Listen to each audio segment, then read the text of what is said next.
कहते हैं इतिहास कई बार अपनी कहानी खुद लिखता है।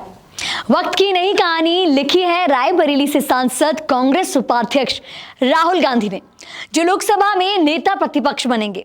गांधी परिवार के तीसरे सदस्य होंगे जो सदन में ये जिम्मेदारी निभाएंगे।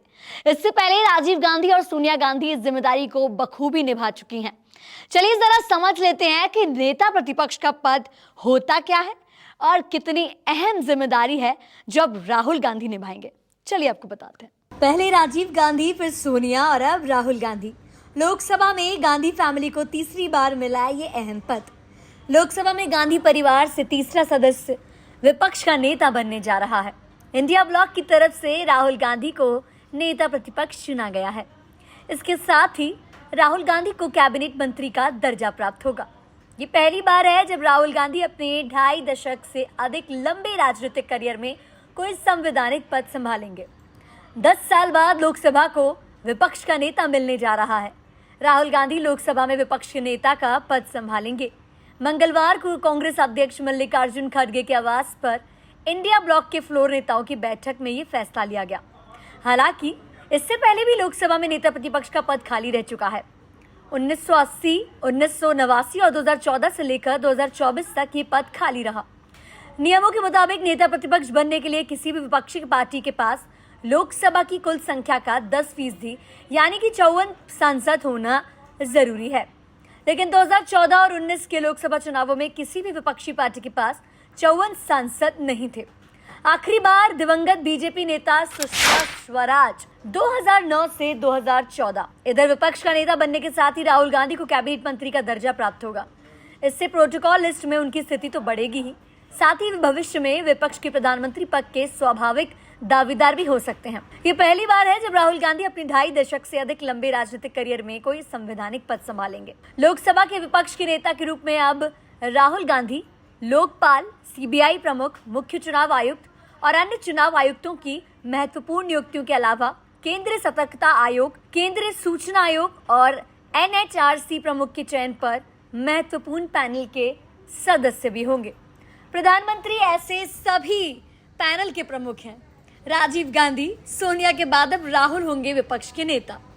इसी के साथ ये तीसरा मौका होगा जब गांधी परिवार का कोई सदस्य लोकसभा में विपक्ष के नेता की भूमिका में होगा। इससे पहले सोनिया गांधी और राजीव गांधी भी लोकसभा में नेता प्रतिपक्ष की जिम्मेदारी संभाल चुके हैं। सोनिया गांधी ने 13 अक्टूबर 1999 से 6 फरवरी 2004 तक नेता प्रतिपक्ष को जिम्मेदारी संभाली है। इसके अलावा राजीव गांधी भी 18 दिसंबर 1989 से 24 दिसंबर 1990 तक नेता प्रतिपक्ष रहे। 5 बार के सांसद हैं राहुल गांधी। पिछले हफ्ते 54 साल के हुए राहुल गांधी नेहरू गांधी परिवार के वंशज हैं। वे 5 बार के सांसद हैं और वर्तमान में लोकसभा में रायबरेली निर्वाचन क्षेत्र का प्रतिनिधित्व करते हैं, जो पहले उनकी मां सोनिया गांधी के पास था। इस बार वे 2 निर्वाचन क्षेत्रों यानी कि केरल के वायनाड और उत्तर प्रदेश की रायबरेली से जीते, लेकिन उन्होंने वायनाड से इस्तीफा दे दिया, जहां से अब उनकी बहन प्रियंका गांधी वाड्रा चुनाव लड़ेंगी।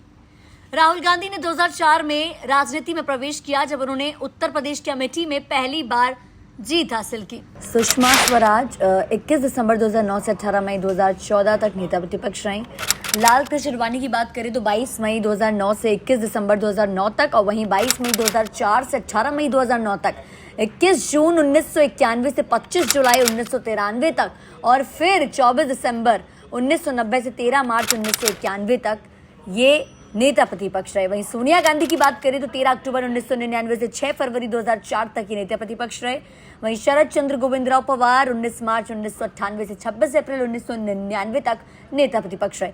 अटल बिहारी वाजपेयी की बात करें तो 1 जून 1997 से 4 दिसंबर 1997 तक, और 26 जुलाई 1993 से 10 मई 1996 तक नेता प्रतिपक्ष रहे। वहीं गंगा देवी की बात करें तो 16 मई 1996 से 1 जून 1996 तक ये नेता प्रतिपक्ष रही। राजीव गांधी की बात करें तो 18 दिसंबर 1989 से 24 दिसंबर 1990 तक ये नेता प्रतिपक्ष रहे। वहीं बात करें जगजीवन राव गणपत राव कदम की तो 28 जुलाई 1979 से 28 जुलाई 1979 तक, और वहीं 23 मार्च 1977 से 12 अप्रैल 1978 तक ये नेता प्रतिपक्ष रहे। वहीं सीएम स्टीफन की बात करें तो 12 अप्रैल 1978 से 10 जुलाई 1979 तक ये नेता प्रतिपक्ष रहे। डॉक्टर राम सुभग सिंह 17 दिसंबर 1969 से 27 दिसंबर 1970 तक नेता प्रतिपक्ष रहे। नेता प्रतिपक्ष को मिलती हैं ये सुविधाएं। नेता प्रतिपक्ष होने के बाद leaders of opposition in parliament act 1977 के अनुसार नेता प्रतिपक्ष के अधिकार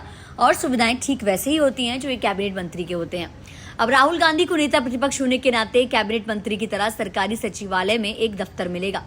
कैबिनेट मंत्री की रैंक के अनुसार उच्च स्तर की सुरक्षा मिलेगी और उन्हें मासिक वेतन और दूसरे भत्तों के लिए 3,30,000 रुपए मिलेंगे, जो एक सांसद के वेतन से कहीं ज्यादा होंगे। एक सांसद को वेतन और दूसरे भत्ते मिलाकर हर महीने लगभग 2.25 लाख रुपए मिलते हैं। कब अस्तित्व में आया नेता प्रतिपक्ष का पद? जानकारी के लिए बता दें कि 1969 में कांग्रेस विभाजन के बाद नेता प्रतिपक्ष पद अस्तित्व में आया। तब कांग्रेस के राम सुभग सिंह ने इस पद के लिए दावा किया था। इसके बाद संसद के 1977 के एक अधिनियम द्वारा नेता प्रतिपक्ष पद को वैधानिक दर्जा दिया गया। इसमें कहा गया था कि एक विपक्षी दल को नेता प्रतिपक्ष पद के लिए विशेषाधिकार और वेतन का दावा करने के लिए सदन के कम से कम 10वें हिस्से पर अधिकार होना चाहिए, यानी कुल सांसद संख्या के 10% सांसद होने चाहिए।